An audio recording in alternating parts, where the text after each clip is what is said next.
एक और अहम मामला, IMF से पाकिस्तान के लिए $7 अरब के कर्ज प्रोग्राम की मंजूरी मजीद ताखीर का शिकार हो गई। IMF ने दोस्त ममालिक से $12 अरब कर्ज रोल ओवर कराने और रेवेन्यू शॉर्टफॉल पूरा करने का मुतालबा कर दिया। वज़ीर ख़ज़ाना कहते हैं कि इस महीने कर्ज प्रोग्राम की IMF से मंजूरी मिलेगी। आगाज में आपको बताएंगे यूटिलिटी स्टोर्स पर आवाम के लिए रिलीफ। यूटिलिटी स्टोर्स कॉरपोरेशन का 700 से जायद अशिया की कीमतों में कमी का ऐलान। अशिया MQM पाकिस्तान आज के इलेक्ट्रिक के हेड ऑफिस के सामने एहतजाजी मुजाहिरा करेगी। MQM के सीनियर रहनुमा अनीस कायम खानी ने अरकान मरकजी कमेटी और जिम्मेदारों के हमरा एहतजाज की जगह का दौरा किया। पाकिस्तान के लिए कि इनको चीन की तरफ से भी और जो गल्फ कंट्रीज हैं उनकी तरफ से भी कोई एडिशनल कमर्शियल फाइनेंसिंग अभी तक सिक्योर नहीं कर सके, तो अब इनका जो रुख है वो यूरोप की तरफ हो गया है।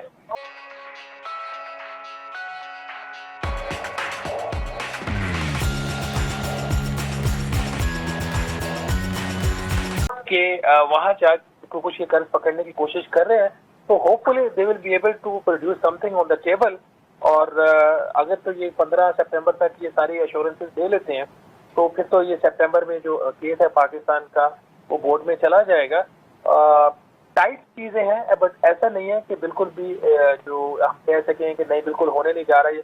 अभी इसके बारे में काफी चीजें टाइट हैं। बिल्कुल सही जी। अली खजर साहब, सर आपने अभी आज ही मेरे ख्याल में ट्वीट किया है और आपकी ज़रा असेसमेंट अगर उस ट्वीट से जो मुझे समझ आया वो शहबाज राना साहब से थोड़ी मुख्तलिफ है। You sounded more hopeful about the fact कि ये हो जाएगा, फाइनेंसिंग भी अरेंज हो जाएगी और IMF से डील भी हो जाएगी या अप्रूवल भी मिल जाएगा।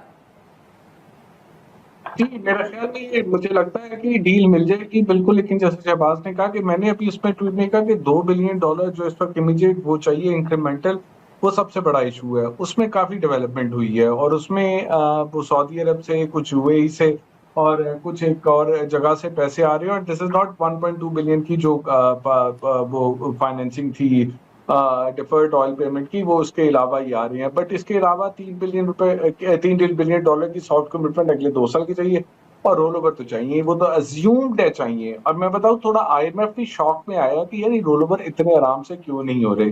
सवाल ये बनता है कि ये हमारे मुल्क जो दोस्त मुल्क हैं, जो भी हमारे दोस्त मुल्क हैं, जो पोलिटिकल जो रिलेशनशिप है, एक सऊदी अरब है और दूसरी तरफ आपका चाइना है, ये 2 मेन मुल्क हैं। को UAE को, बाकियों को सऊदी अरब चलाता है, तो इन दोनों के साथ ताल्लुकात हमारे जिस तरह के होते हैं वो चीजें चलती हैं।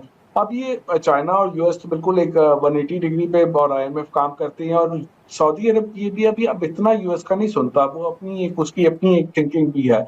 तो मेरे ख्याल में ये बात तो उन्होंने पाकिस्तान पे एक तय कर दी हुई है कि यार और पाकिस्तान, इजिप्ट और दूसरे मुल्कों में कि भाई हमने फ्री में पैसा नहीं देना, हमने पैसा देना है तो कुछ खरीदना है, क्या खरीदना है, क्या बचना है। अब जैसे सऊदी अरब में आपको बताता हूँ, सऊदी अरब कहता है कि जी मुझे 15% कुछ स्टेक की बात हो रही है, उसके अंदर उस पर बात हो रही है रिकोटेक के अंदर, वो आपकी फेडरल गवर्नमेंट की कंपनीज हैं जो PPL OGDC वगैरह, उनसे उठा के आपने बेचना है। अब वो उसकी जो प्राइसिंग पे नेगोशिएशन हो रही है, जो टर्म्स पे नेगोशिएशन हो रही है, उसको इन्फ्लुएंस कर रहा है ये gross financing need plus those rollovers. तो वो जो आता है ना कि आप वो एक इसकी मिसाल है ना, when you are a drug addict, तो आपके पास जब पैसे नहीं होते और आपको चाहिए होती है अपनी ड्रग, तो जो है ना आप घर की चीजें जो है सस्ते दाम बेचते हैं। दैट्स व्हाट हैपनिंग एग्जैक्टली, कि भाई हमें एक मुल्क के एक सिस्टम को, एक हमने जो उसको लेके चल रहे हैं, वो उसी दकियानूसी फेल्ड इकोनॉमिक सिस्टम को अब उसको ड्रैग करने के लिए मुल्क की चीजों को सस्ते दाम बेच रहे हैं। आप ये मैं आपको एक तरीके से बात बताता हूँ कि आज ग्लोबल अगर हालात देखें तो US डॉलर कल को किसी वक्त भी अगले कुछ सालों में फट सकता है, जो मॉनेटरी ईजिंग हो चुकी है पिछले 40-50 सालों में। और gold is becoming gold as well. Petrodollar का टाइम खत्म हो रहा है उसके बाद, और गोल्ड की जो इंपॉर्टेंस है वो आएगी, और कॉपर की इंपॉर्टेंस है कि कोई भी कमोडिटी है that will become precious over US dollar.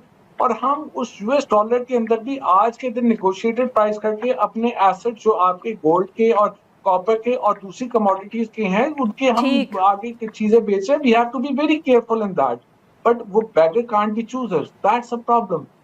China के साथ भी ये प्रॉब्लम है, वहां पे आइसक्रीम गले में हमारे फंसी हुई है, वी ऑल नो दैट। बिल्कुल ठीक। तो शहबाज साहब, आपने अली साहब की भी बात सुनी कि ये इस वक्त कोशिशें ये भी हुकूमत कर रही है जल्दी में कि कुछ बेच लें। रेकोडेक की ये सेल का हम काफ़ी अरसे से सुन रहे हैं सर, क्या आपके पास भी कोई इतलात हैं कि दिस माइट बी जिसको इसको जल्दी से नेगोशिएट करके सऊदी अरेबिया से शायद कोई फंड्स अरेंज हो जाएं इस IMF प्रोग्राम के लिए? देखिए, रेकोडेक का जहां तक सवाल है, इसके ऊपर मैंने भी चंद दिन पहले एक स्टोरी की है कि सऊदी अरेबिया की तरफ से एक फर्म ऑफर ऑलरेडी आ चुकी है 15% शेयर खरीदने की। अब उसमें सिर्फ सवाल ये है कि क्या गवर्नमेंट ऑफ पाकिस्तान जो वो जो डील है सऊदी अरेबिया वाली वो अभी उसको फाइनलाइज कर दे रेकोडेक वाली, या फिर उसका वेट करे दिसंबर तक जब उसकी एक स्टडी कंप्लीट होनी है, और जब वो स्टडी कंप्लीट होगी तो तब उसकी एक्चुअल प्राइसिंग जो है वो पता चलेगी। लेकिन जो ओवरऑल सूरत हाल बनती हुई नजर आ रही है कि जो पाकिस्तान और IMF के इस वक्त मामला हैं, और IMF के इस बात पे इसरार कि जो रोल ओवर्स हैं तमाम तीनों ममालिक वो अपफ्रंट करें और फौरी कमिटमेंट्स दें, तो उसके लिए गवर्नमेंट ऑफ पाकिस्तान के लिए एक बड़ी ही एक टाइट वो कॉर्नर में चली गई है, जहाँ पे अगर वो दिसंबर तक वेट करती है तो IMF की डील जो है वो डिले होती है, और अगर वो अभी वो प्राइस जो है वो एक्सेप्ट कर लेती है सऊदी अरेबिया की, तो वो इतनी अच्छी प्राइस नहीं है, वो एक एवरेज प्राइस आप उसको कह सकते हैं। तो यही वजह है कि जो अभी सिदर भी बात कर रहे थे कि अनलाइक पास जहाँ पे ये एक फ्रेंडली हम कहते थे नेशंस और हमारा बड़ा इनके साथ एक मामला है। देखिए, इंटरनेशनल रिलेशन में फ्रेंडली कुछ नहीं होता, तमाम जो ममालिक हैं उनका ये राइट होता है कि वो अपने जो बेस्ट उनके नेशनल इंटरेस्ट हैं, जो उनके नेशनल इंटरेस्ट हैं, बेस्ट हमारे वाले नेशनल वेस्टर्न नेशनल इंटरेस्ट नहीं, उसके अंदर रह के वो अपनी जो चीजें वो फाइनलाइज करें। यही वजह कि आप देखेंगे ना चाइना की तरफ से उस तरीके से हमें रिस्पॉन्स इस दफा मिला, मुत्तहिदा अरब अमारात की तरफ से भी उस तरीके से रिस्पॉन्स नहीं मिला, और सऊदी अरेबिया वाला जो रेकोडेक वाला मामला सामने आया। अब अगर आप सऊदी अरेबिया का नेशनल इंटरेस्ट देखें सऊदी अरेबियन पर्सपेक्टिव में, तो उनके लिए तो ये बेस्ट टाइम है ना रेकोडेक नेगोशिएट करने का और फाइनलाइज करने का, कि एक मुल्क को उनकी जरूरत है फाइनेंशियल सपोर्ट की, तो उसको वो पार्टनर कर रहे हैं, उसके साथ ट्रेड ऑफ कर रहे हैं उसकी प्राइसिंग के साथ रेकोडेक की। और अगर आप पाकिस्तान के पर्सपेक्टिव में देखें तो हम बिल्कुल एक दूसरी पोजीशन पे पहुंचे हुए हैं। तो मसला यहाँ पे सिर्फ ये है कि हम एक चले गए स्टेट ऑफ डिनाइल के अंदर। वो ये रखी है और कि पंजाब हुकूमत कौन होती है 2 महीनों के बिजली बिल रिलीफ देने के लिए। वो शेर अफजल मरवत कहते हैं ना, प्रोग्राम तो बढ़ गया, मतलब अब IMF के होते हुए हर रिलीफ प्रोग्राम बढ़ी जाएगा, लग ऐसे रहा है, क्योंकि हम उस सतह पर पहुंच चुके हैं जहां हम IMF अफोर्ड ही नहीं कर सकते कि IMF नाराज़ हो। IMF ने वार्निंग दी है, खफगी का इजहार किया है, नाराज़गी का इजहार किया है कि हुकूमत ने, पंजाब हुकूमत ने क्यों बिजली के बिलों पर रिलीफ दिया 45 अरब का। एक तरफ IMF ने वो नाराज़गी का इजहार किया और दूसरी तरफ अमली तौर पर भी नाराज़गी का इजहार किया, और वो ये किया है कि हमारा IMF से मुआहदा हुआ था, स्टाफ लेवल मुआहदा 12 जुलाई को, और अभी तक IMF के एग्जीक्यूटिव बोर्ड ने उस स्टाफ लेवल मुआहदे को अपने एजेंडे में शामिल नहीं किया।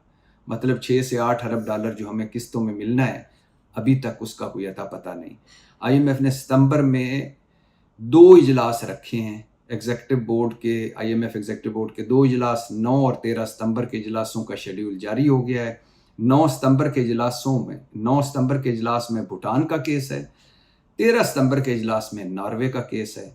अब इसके बाद अगले इजलास में पाकिस्तान का नाम आता है या नहीं आता, ये एक अलग बात है। हर गुजरते दिन के साथ हमें IMF से मज़ीद शिद्दत आती जा रही है कि कर्ज़ा मिले ताकि बाकी कमर्शियल इदारे भी कर्ज़ा दें, और हालत ये है कि तीनों एयरपोर्ट्स हमने ठेके पे देने का ऐलान कर चुके हैं, हुकूमत उसका इश्तिहार छाप चुकी है, कमर्शियल बैंकों से हुकूमत कर्ज़ा ले रही है, और इसके अलावा दोस्त ममालिक जो हैं वो इतना ही कर रहे हैं कि जो हमारा इस साल हमने उनका कर्ज़ा वापस करना था वो अगले साल हम उनका कर्ज़ा वापस करेंगे। यानी